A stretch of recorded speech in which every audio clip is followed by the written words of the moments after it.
इबादत का दिखावा इबादत ही ज़ाया कर देता है।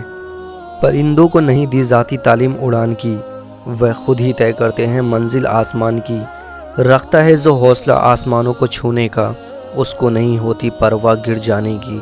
और हमेशा कसूर तरबियत का नहीं होता, कुछ रंग सोहबतों के बीच चढ़ते हैं। और मोहब्बत सिर्फ अल्फाज नहीं रवैया होती है।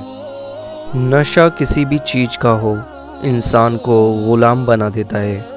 खामोशी नामुनासिब सवालों का बेहतरीन जवाब है और मुस्कुराहट हर हालात का बेहतरीन रद्द अमल है।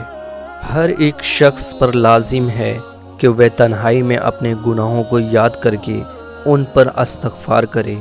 और जिनसे मोहब्बत की जाती है, उनकी इज़्ज़त मोहब्बत से ज़्यादा की जाती है। हज़रत अली ने फरमाया, अदब बेहतरीन कमाल है और खैरात अफजल तरीन इबादत है। अजीब फ़लसफ़ा है कि लफ्ज़ों से ही खामोशी टूटती है और लफ्ज़ ही खामोश कर देते हैं। सबको सबका पता है मगर अपना किसी को नहीं पता।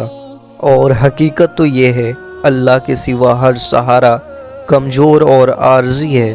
पलट कर जवाब देना बेशक गलत है, लेकिन सुनते रहोगे तो लोग बोलने की तमीज़ भूल जाते हैं। दिलों में रहना सीखें, गुरूर में तो सभी रहते हैं। हज़रत अली ने फरमाया, नफ़रत दिल का पागलपन है।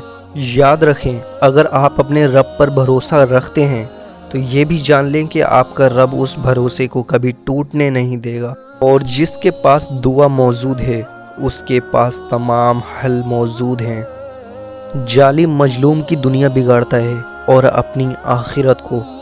ज़ुबान की हिफाजत करो, क्योंकि इज़्ज़त व ज़िल्लत की यही जिम्मेदार है।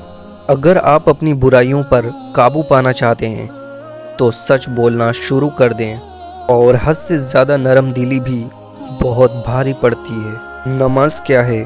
बंदे का अल्लाह से इस तरह मुलाकात करना कि वह अल्लाह के सिवा किसी को न जानता हो।